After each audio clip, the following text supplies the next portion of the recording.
Let the dragon consume you! Enemy sighted.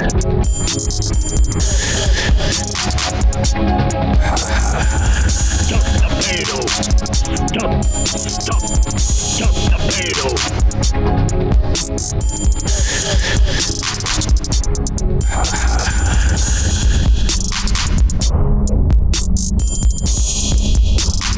In 5, 4, 3, 2, 1. And we're back. Welcome to episode 59 of the Birdwatchers. I'm your host, Ryan. In this episode, we are talking about playoffs week 3. So, we're almost there, right? We're almost towards the end of here to figure out who's going to be in our grand finals, what two teams are going to battle it out to figure out who's going to be our champion for this year. And we'll just get right into it, right? No news. There's no watch party coming up because grand finals is on the 29th. We have this week, this gap to kind of just chill, regain ourselves, get our energy back so we can all cheer and go mad because it should be a great finals. We'll get there as far as who made it. But let's look at the bracket real quick to start. So today we're doing one match again because it's a long one. It's one of the few long ones of this week, and that's kind of a theme. We have 6 teams remaining in the bracket so far. So we have Atlanta Reign, Hangzhou Spark, Los Angeles Gladiators, San Francisco Shock, and New York Excelsior and Titans. So in that first day, which was Thursday, we started with Reign versus Spark, and unfortunately, we got knocked out. Yeah, Spark gave us the 4-0. It was hard to watch. It was definitely hard to watch. I know I mentioned on the last episode that it wasn't likely that they would beat us, but they did it handedly.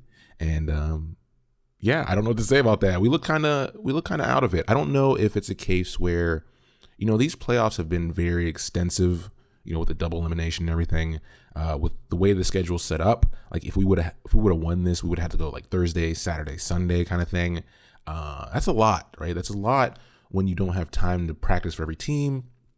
You don't have a gap to rest. You're just kind of going one after the other. And only certain teams can pull that off. And I guess we kind of petered out, ran out of energy, ran out of steam.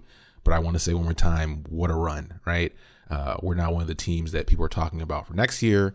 People are talking about in general. I talked to a few other podcasters and a few friends, and a lot of them, at the beginning of the season had Reign at the bottom as far as the overall. They had them like 14th. If they're middle of the pack, we were lucky, right, on certain people's list. But yeah, so it's hyped to be 6th. We finished officially 6th, I believe. So once again, let it rain. But yeah, Spark win that 4-0. Then we had Gladiators versus San Francisco Shock. Shock looks so dangerous right now. Gladiators didn't look bad, but Shock, man, they really choose when to win. It's like you watch the matches where you have teams that are good at defense. They'll hold Shock, right? And they'll hold them close. You'll be like, there's no way Shock's going to come and step up. And they do every time. It's like they're giving you permission. A lot of it has to do with their aggressive play style, which is probably why, Reign probably gives them so much trouble when we play them, is because we are equally as aggressive. If you know, stat back at the beginning of the season, we were one of the teams known to take the most fights, to initiate the most fights. And that kind of matters because you have a lot of teams that are more defensive, which, you could be good either way, right? Let's clear that up. But Shock, if they're playing against a team that plays defensively, Gladiators is not really that type of team. They're more aggressive, but when they do play those kind of teams, they definitely choose the flow of the game, and usually it goes in their favor. But yeah, Shock 4-0 here. So 2, I would say, fairly unexciting games, this deep in the playoffs, 2 4-0s. But this took us to Friday, which had a shocking match. It didn't have shock in it. I'm no longer making that pun. I'm sorry. I know in the past I've done it a good bit, but no, a shocking match between Excelsior and Titans. And lo and behold, that's going to be our match today. So let's start off. So we start off with Lijiang Tower, Command Center. There's an extended fight to start, right? And Titans look good here. This round resolves in the first cap for Titans, and then they hold this point throughout, and they take it 100-0, sorry.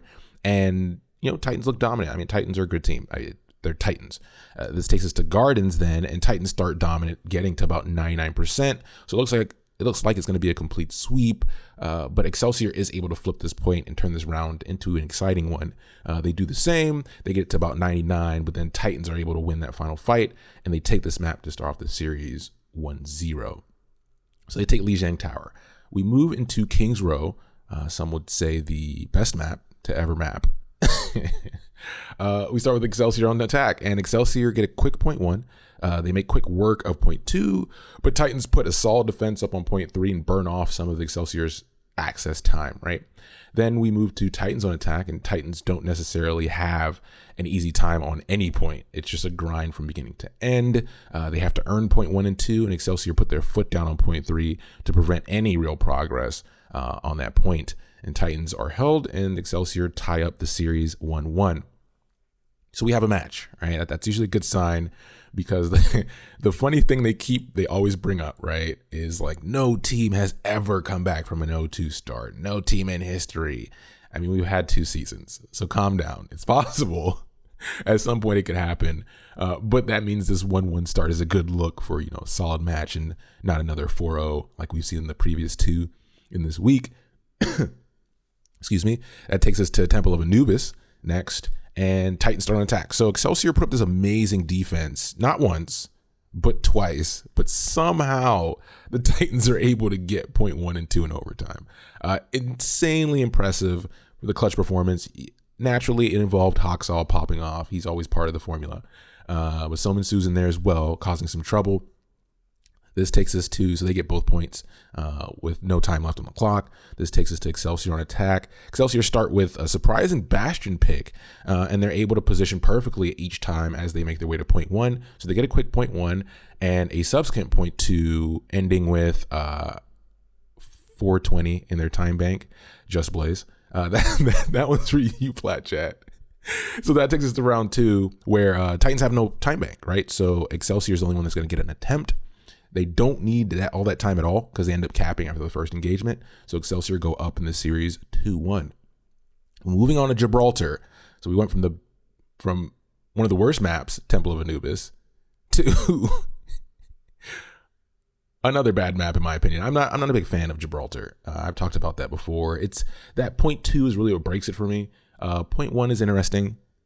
Point 3 can be fun, but point 2 is just a nightmare, especially on attack, because the high ground is so high. I don't know if that makes sense.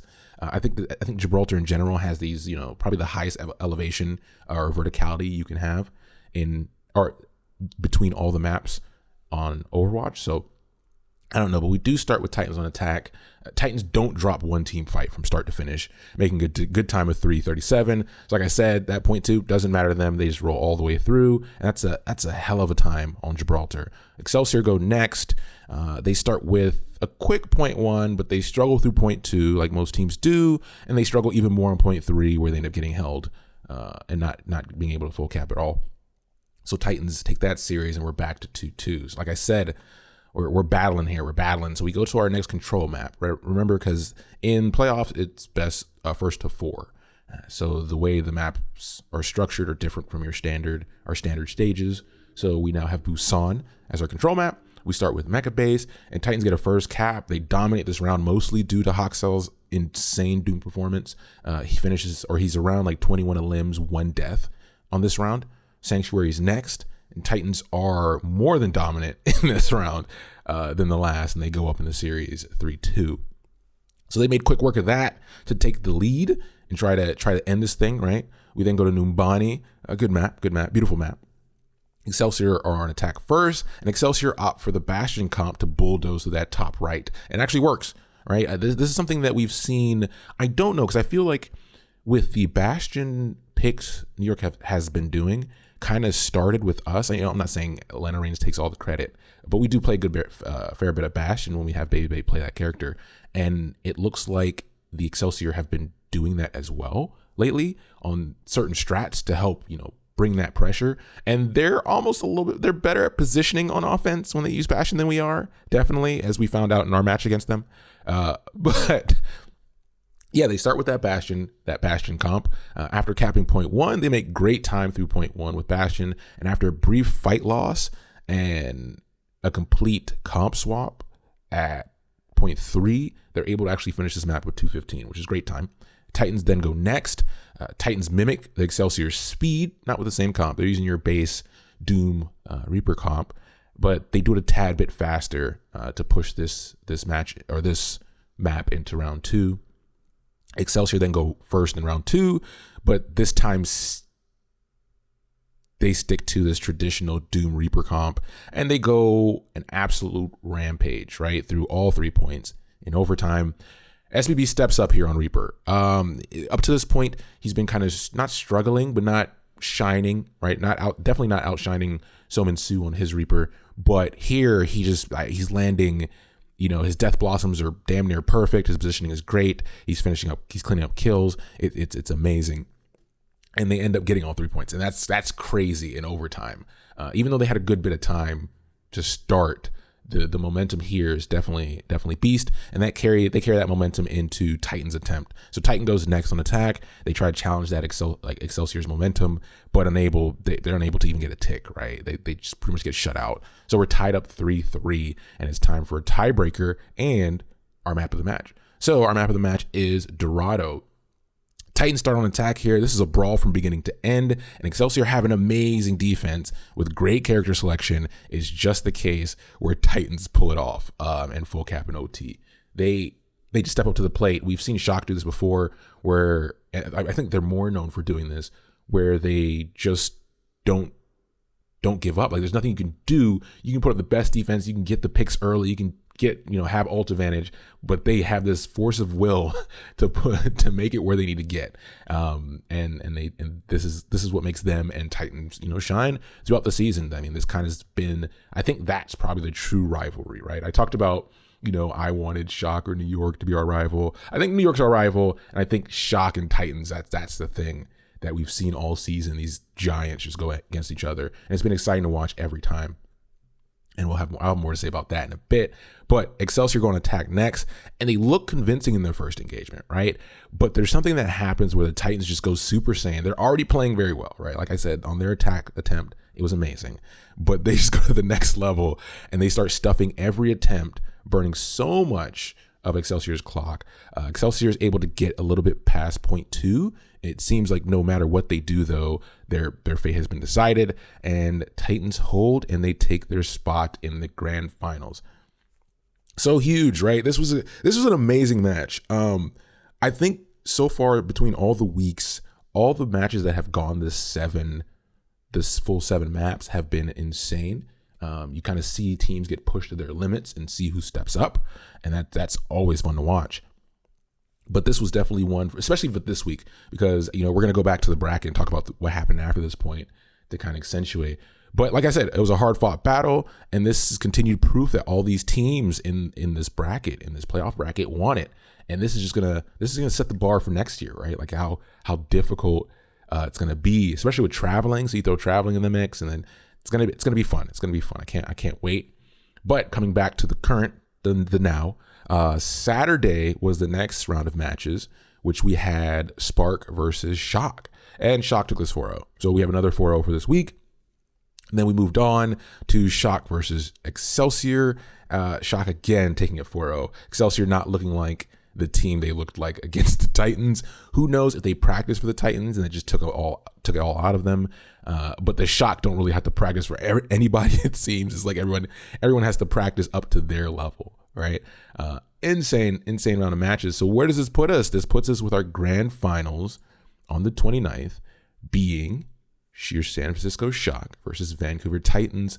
And I couldn't say, I can't say anymore that those two teams, they deserve it, man. We've seen the stage playoffs. We've seen the performance throughout the season. And I have no qualms with saying that, those two teams, it's going to be exciting. This is best of 9, I believe. So that's definitely going to be extended because it's for grand finals, and it's the only match that's the difference in this year. But yeah, so it's going to be, I think it's going to go the distance. There's going to be performances. Grand finals is going to be fun, and we have a week to prepare for that. So, or a week to wait. Let the hype build a bit. I'm sure probably some promos are going to come out. I'm excited to see what happens with that. We're probably going to get a lot of news about possible pickups, maybe. And then after grand finals, so that our next episode is not gonna. We're gonna have one next week. I got to figure out what I'm gonna do. We do have Gauntlet coming up soon, and I kind of want to go back and look at contenders for the teams that are in Gauntlet. I mean, obviously, I talk about Academy all the time, and I mentioned them, but I'll look at the other teams and probably pick a match that was exciting towards the end of the season and cover that. We'll see, or we could just look at the teams in general and go through rosters. We could do a bracket too for Gauntlet and see what we think is going to happen. It'll probably just get busted like my other bracket, but it's always fun to do those. And then after that, we'll have our week of grand finals. I will actually be at grand finals this year, so I'll be in Philly. If you see me, say what's up, swing by, let's talk for a bit. Let's chat about Overwatch because I can never get enough of that. But you'll see me. I'll probably be wearing either my Atlanta Royal Family jersey or one of the many Atlanta Reign jerseys representing. We're also going to try to make the Philadelphia fan group their event as well. So if you see me there, come shout out. Leo will be there as well, our GM of the Atlanta Royal Family. But yeah, so outside of that, as usual, you can reach me at Gmail at thebirdwatcherspodcast@gmail.com. I'm heavily active on Twitter at podcasttbw. On Reddit, you come argue against me. let's battle with words at the Birdwatchers Podcast. I'm always posting on there. The competitive Overwatch Reddit. If you haven't joined. If you haven't subscribed. If you haven't follow. Whichever ones you choose. YouTube. So, like I said, every episode, if you listen to the podcast on any of the multiple podcast listening platforms, but you have YouTube Premium, I'm also on that. So you can use that if you want to as well. Like I said, I try to post and keep the video current with the current episode. And then I'm also on Facebook and Instagram, but I don't use those as much, but the Birdwatcher's there as well. So, as always, next we'll be back with episode 60. I kind of wish this was episode 60. And grand finals is going to be episode 61. So that timing wasn't perfect, but hey, that's life, right? But as always, thanks for listening, and I will catch you all next time. I have destroyed more of your kind than I can count.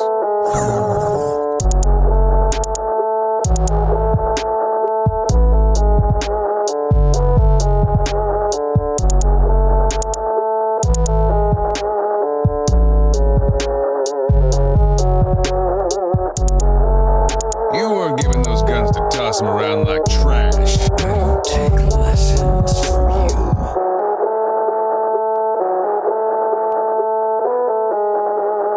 Try not to get us killed out there.